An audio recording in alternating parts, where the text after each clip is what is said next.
سلام مجدد. درسمون رو ادامه میدیم. درس دوم، آشنایی با ویندوز 10. خب توی پنجره دیسپیسی داشتیم صحبت میکردیم و میخواستیم راجع به این اطلاعات بیشتری داشته باشیم.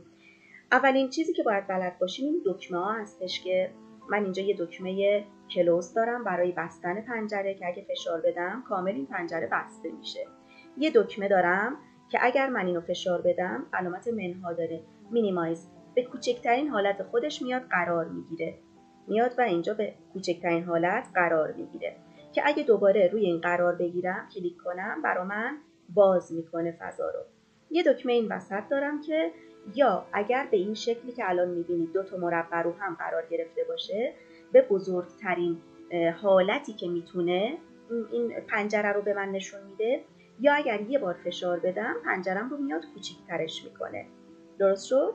حالا من میام اگر خواستم سایز پنجرم رو دستکاری بکنم کافیه که این کنارها قرار بگیرم، ماوسم به شکل دو جهته در بیاد و حالا اگر اینو بکشم حالا به سمت جلو، عقب یا مثلا اینجا بالا، پایین، پنجرم رو میتونم اندازش رو تغییر بدم. اگرم این گوشه 4 گوشه قرار بگیرم به صورت یک فلش کج در میاد، دو جهته کج در میاد.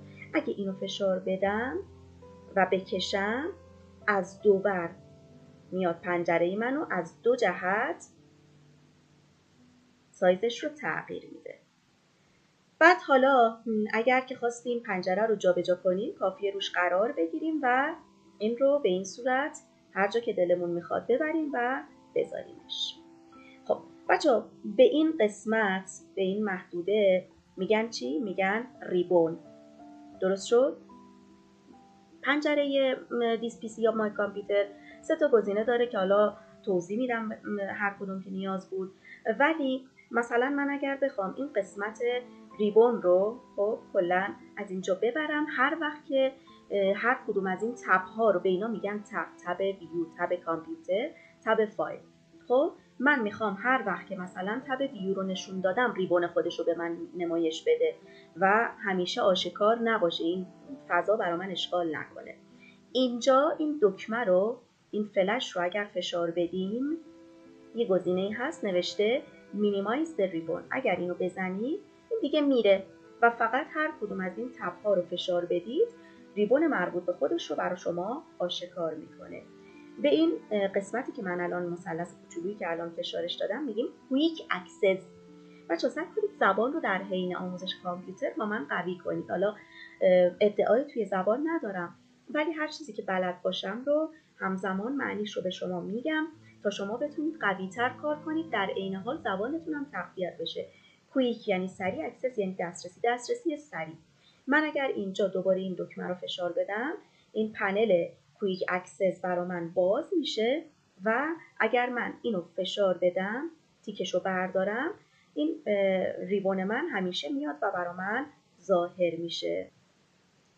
خب اینجا من برای اینکه بتونم این رو به شما بهتر آموزش بدم بهتره که این قسمت من این رو برش دارم خب و اینو هم بزرگتر کنم و وارد درایی به ای بشم و مثلا همون زبان رو باز کنیم. خب نگاه کنید بچه ها، اگه دقت کنید اینجا برای من این قسمت آورده که تو الان توی دیسپیسی و بعد درایو ای و بعد گوشه زبان ها هستی.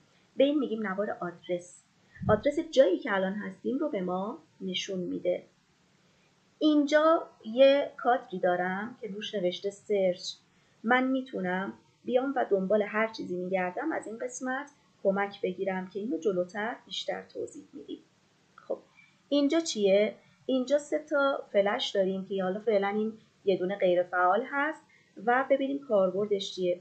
من اگر این رو فشار بدم برمیگردم یه خونه قبل‌تر، یعنی میرم توی پوشه زبان ها، دوباره یه بار دیگه فشار بدم یه خونه دیگه برمیگردم به درایو ای و دیگه غیر فعال میشه. حالا دوباره اگر پشیمون شدم و خواستم برگردم میام و دوباره اینو هر بار فشار بدم منو میاره جلوتر. این چیه؟ اینم میاد هر بار که ما اینو فشارش بدیم دوباره شبیه بک عمل میکنه، ما رو برمیگردونه عقب، منتها بک تا دیسپیسی بیشتر نمیره. نگاه کنید به اینجا که برسه دیگه غیر فعال میشه، ولی این تا زمانی که برسه به دسکتاپ همینجوری برمیگرده به عقب. به این قسمت هم باز ما میگیم نوار هدایتگر یا نویگیشن که اگر خواستیم این رو غیر فعال کنیم کافیه توی سربرگ ویو یا تب ویو گزینه نویگیشن رو باز کنم و از اینجا تیک نویگیشن پن رو بردارم. این قسمت برا من غیر فعال، من خودم دوست دارم باشه و میذارمش. این دوتا گزینه رو هم همینجا براتون توضیح بدم. ببینید مثلا من میخوام حالا برگردیم، من وارد اینجا قسمت زبان بشم و حالا مثلا اینجا خب ببینید مثلا من اینو انتخاب میکنم، میخوام یه جزئیات بیشتری بدونم در موردش که حالا این کلا چه جور فایلیه، چه تاریخی ایجاد شده یا چیزایی مشابهه. اگر گزینه دیتیل پن رو فعال کنم راجع به این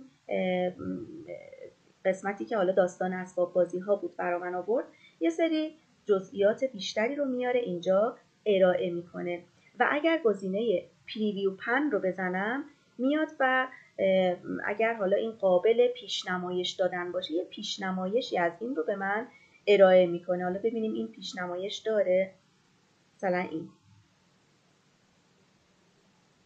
خب هر کدوم که پیشنمایش داشته باشه میاد یه پیشنمایشی رو اینجا به من ارائه میکنه. بعد یه قسمتی هم اینجا دارم باز توی سربرگ ویو که من میتونم باهاش انتخاب کنم که سایز آیکون های من چطوری باشه به این صورت. یا مثلا اگر هر کدوم از اینها رو که انتخاب کنید، مثلا من اگر کانتنت رو انتخاب کنم اینجا میاد و علاوه بر این که این آیکون ها رو به من نشون میده یه سری اطلاعات دیگر رو هم برای من اینجا میاره. اسمال یعنی کوچیک، اکسترا لارج یعنی خیلی بزرگ، لارج یعنی بزرگ، مدیوم متوسط، لیست یعنی به شکل لیست برای من لحاظشون میکنه، تایل به صورت حالت کاشیکاری، کانتنت با محتویاتشون و دیتیل هم با جزئیات بیشتر. مثلا در مورد این نگاه کنید، یه تاریخ زده، ساعت زده، نوع فایل رو گفته این MP4 هست، از نوع فیلمی هست، سایزش چقدره، چند دقیقه هست، این جزئیات رو میاد به من ارائه میکنه.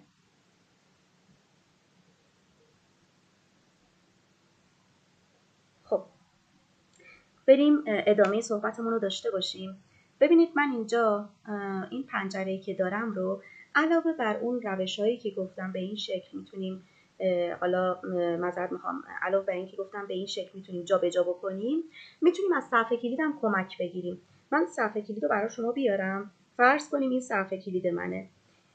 با استفاده از این دکمه خب و کلیدهای جهتی من میتونم این رو جابجا کنم. مثلا من اگر اینو بهش میگن ویندوز لوگو، یعنی لوگوی ویندوز اینه دیگه، بهش میگن ویندوز لوگو. من اگر این رو فشار بدم و اینو هم فشار بدم میاد، یا اینو فشار بدم میره بالا. ببینید درست شد؟ پس با استفاده از این دکمه من میتونم پنجرم رو جابجا بکنم. خب بعد اگر مثلا من چند تا پنجره باز داشته باشم، فرضاً این باشه، مثلا اینم باشه، چند تا پنجره باز داشته باشم، خب من میخوام همه این پنجره ها رو به صورت یک جا کوچیکشون بکنم. کافیه کلید ویندوز، اون لوگوی ویندوز رو بگیرم و دکمه هوم رو فشار بدم. پنجره همشون به صورت یک جا کوچولو میشن.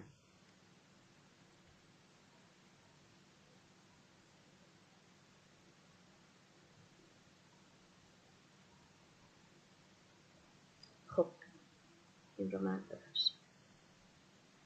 دلیل اینکه این کوچولو نشد به خاطر اینکه پنجره فعال من هست، یعنی ماوس من الان اینجا با این کار داره. درست شد؟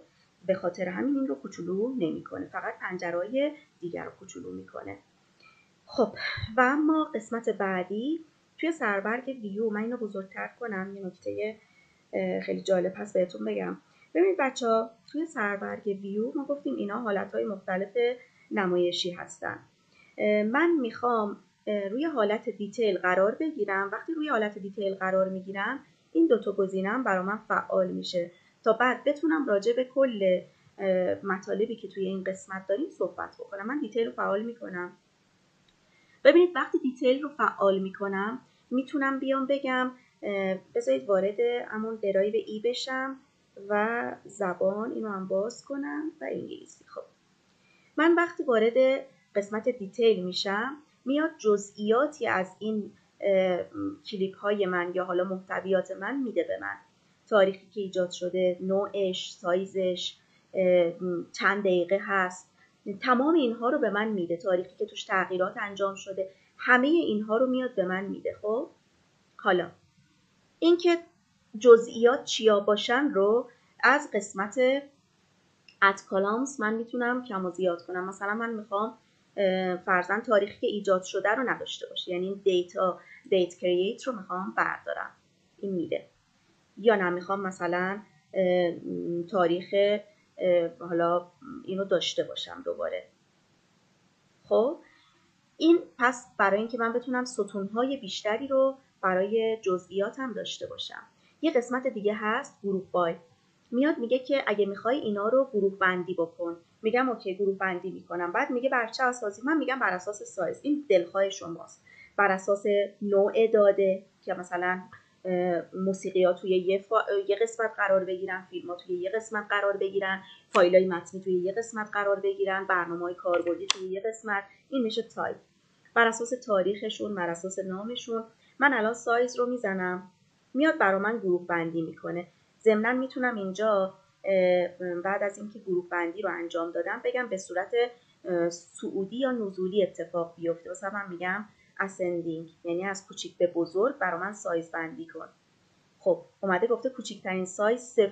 خیلی جالبه، الان اینا رو پیدا کردم. یعنی این سه تا فایل من هیچی توشون نیست، هیچ فضایی اشغال نکردن، یعنی خالی ان. بذارید یکیشو امتحان کنیم. مثلا همین زوتوپیا رو انتخاب کنم. قاعدتا نباید چیزی رو به من نشون بده، هیچی نشون نداد، پس دلیل نداره اینا توی سیستم من باشن که حالا بعد توی حذف کردن میایم و حذفش میکنیم و بهتون نشون میدم چطوری حذفش بکنیم. خب پس بنابراین من اینجا توی قسمت گروه بای میتونم تنظیم کنم که این فایل های من بر چه اساسی گروه بندی بشن. خب و مرتب سازی هم باز میتونیم بیایم و بگیم مثلا بر اساس نوعشون، بر اساس تاریخشون، اسمشون، سایزشون، طول زمانشون، بر اساس چه چیزی ما مرتب سازی رو انجام بدیم. اینجا 3 تا گزینه دارم. یکی آیتم چک هست. وقتی من اینو تیک میزنم کنار هر کدوم از این فایل های من یه مربع کوچولویی میاد که من اگر داخلش کلیک کنم اون فایل رو انتخاب کردم. البته راجع به انتخاب بیشتر صحبت میکنیم، ولی خب این آیتم چک کارش این هست. فایل نیم میاد، اگر من اینو تیک بزنم میاد و به من میگه که فایل های تو پسوندشون چیه. ببین الان به فایل های من یه نقطه mp4 اضافه شد، یعنی این فایل تو از نوع فیلم هست، mp4 هست. درست شد؟ پس گزینه فایل نیم اکستنشن میاد پسوند فایل ها رو به من میده. و گزینه هیدن آیتم، این کارش چیه؟ میاد آیتم های مخفی رو کلا مخفی میکنه. اگر یه آیتمی رو ما مخفی کرده باشیم کامل میاد برای ما مخفی میکنه. راجع به مخفی کردن بیشتر توضیح خواهم داد. برای اینکه فایلمون این محتوامون زیاد طولانی نشه این رو تا همینجا تمومش میکنم. خدا نگهدار.